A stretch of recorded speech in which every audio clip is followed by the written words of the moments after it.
Well, hello and welcome, and thank you for joining me during lunch. This talk is a quick look at Quarkus runtime options. No code, just a quick look at runtime options, really. This is me. My name is Laurent Doguin. I work for Clever Cloud. We have a booth over there. Come and see us afterwards. I used to work for Nixio and Couchbase. I've been doing Java for the past 15 years, more than that, a little more professionally. L Doguin on Twitter. I work for Clever Cloud. I brew and sell beer in Paris because I don't have enough volume to sell it in the UK. Soon enough, I guess, I hope. And I used to play guitar in a metal band. Yes, that's me.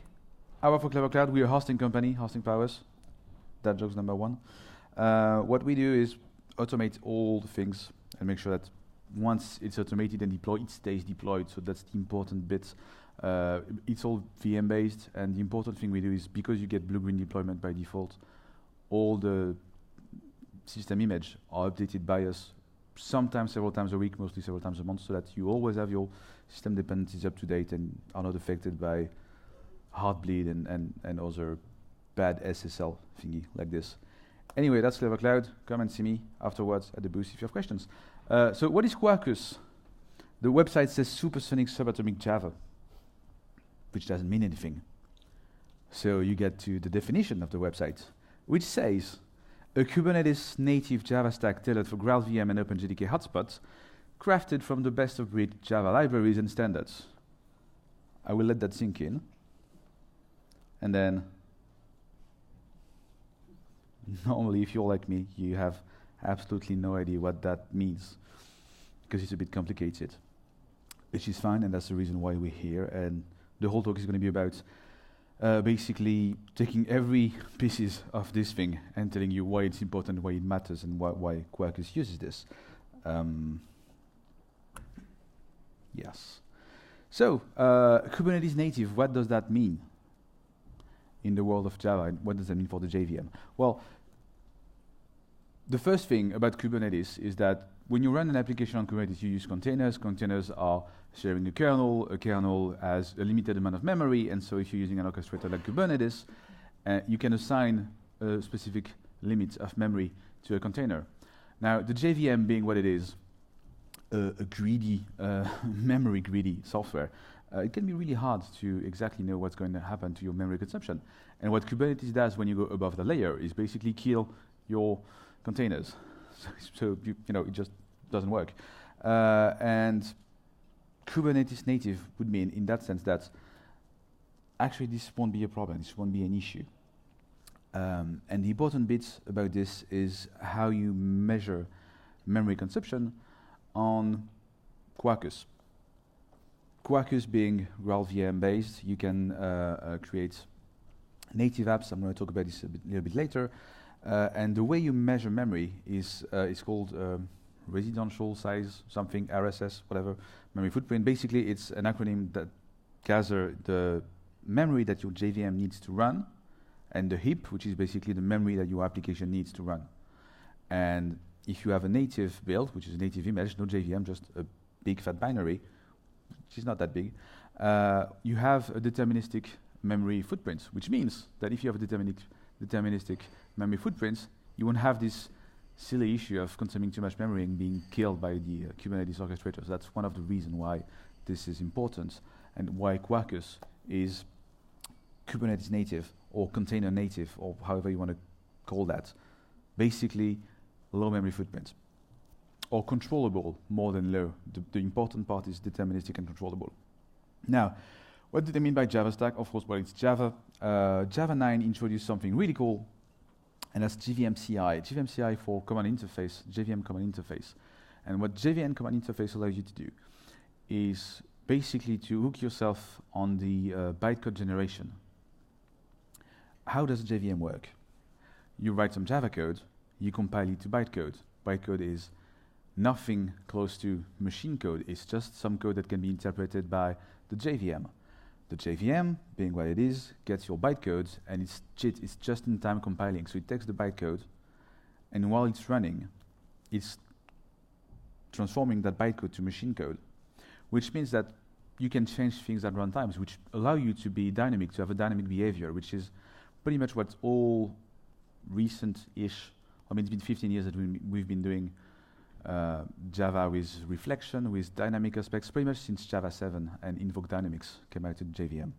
It allows you to be dynamic, it allows you to do magical things at runtime because you have this capacity of changing things at runtime, which is great because the JVM, it's an amazing piece of software. What happens when you have a binary and no JVM anymore? That doesn't work. So this is a good time to introduce you to the two main runtime, OpenJDK and GraalVM. OpenJDK is the one you know, and there's two compilers, there's C1 and C2, two bytecode compilers, to JIT bytecode compiler. C1 was originally optimized for desktop environment, and C2 was originally optimized for server environment, which is as most people do these days. I mean, unless some of you do JavaFX stuff. I think that battle is long gone.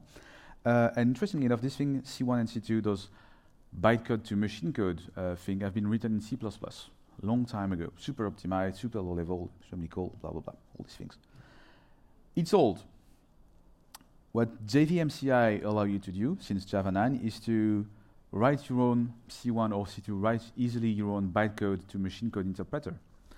And OpenJDK C1, C2 enters GraalVM, which is another JIT compiler based on JVM CI. So it's again one thing that takes your bytecode, optimize it while you're running on the JVM, and make it faster, make it better. And interestingly enough, this being very new, it's all written in Java, which is weird. You would think that something that translates something else to machine code would be something low level, just some C and C++.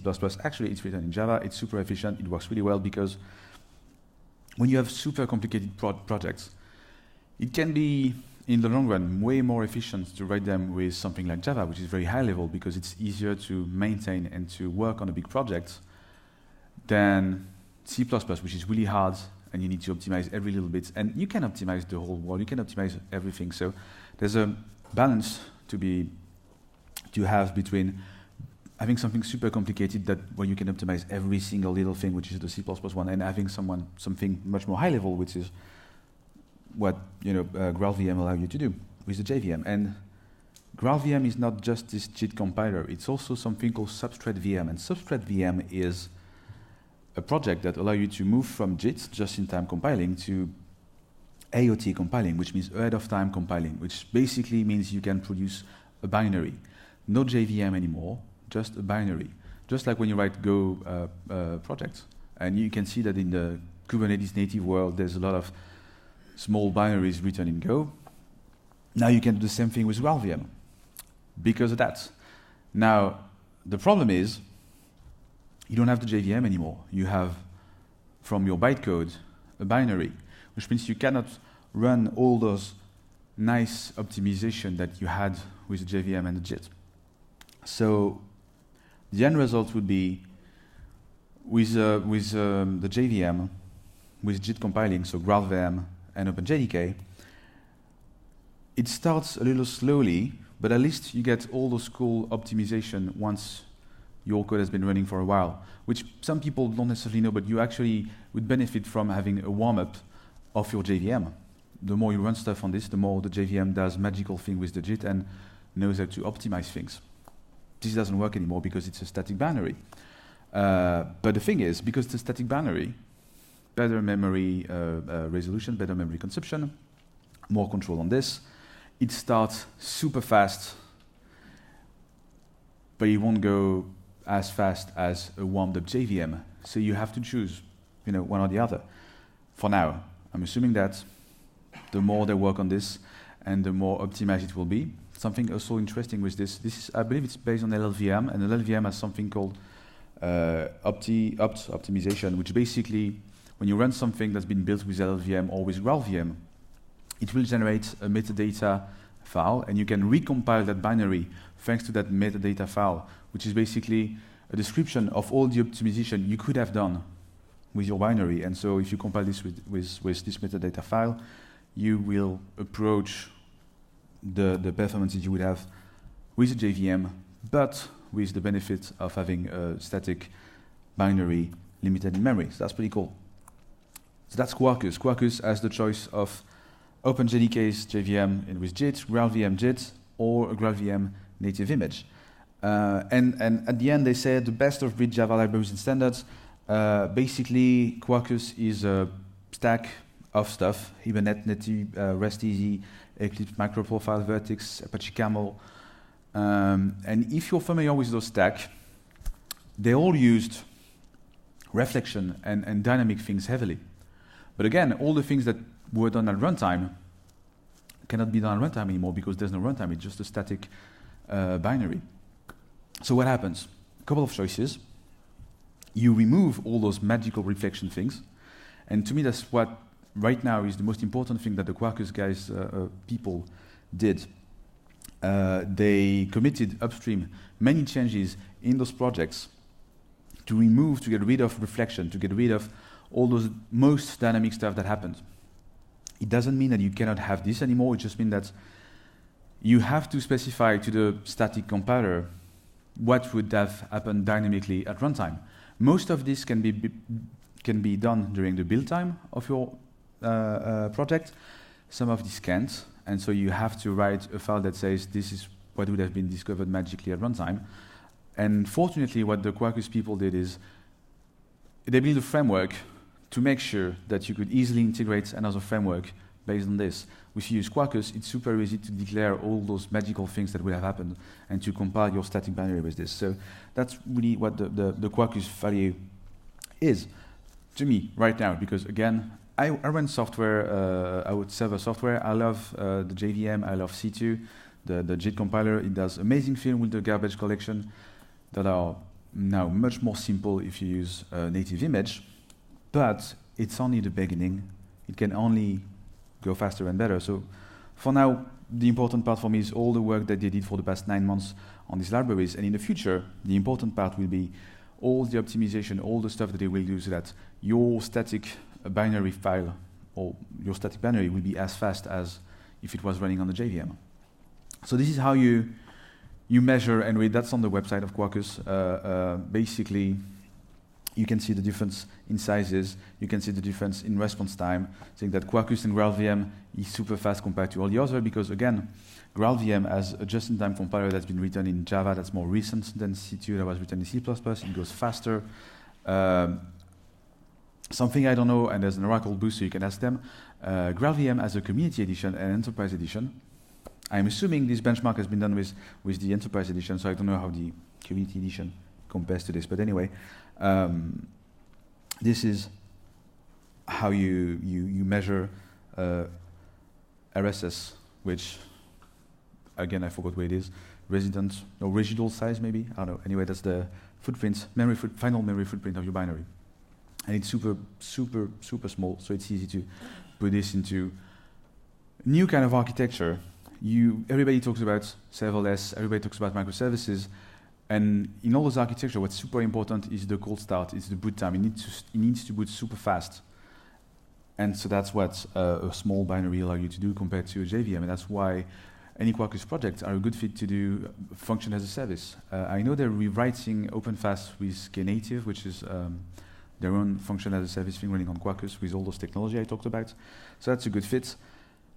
It's also a good fit when you have microservices, and the reason you have those is that you want to start very small and have smaller units of scale so that you only pay for the consumption you have. And of course, if you do this, you need to start something when you need to.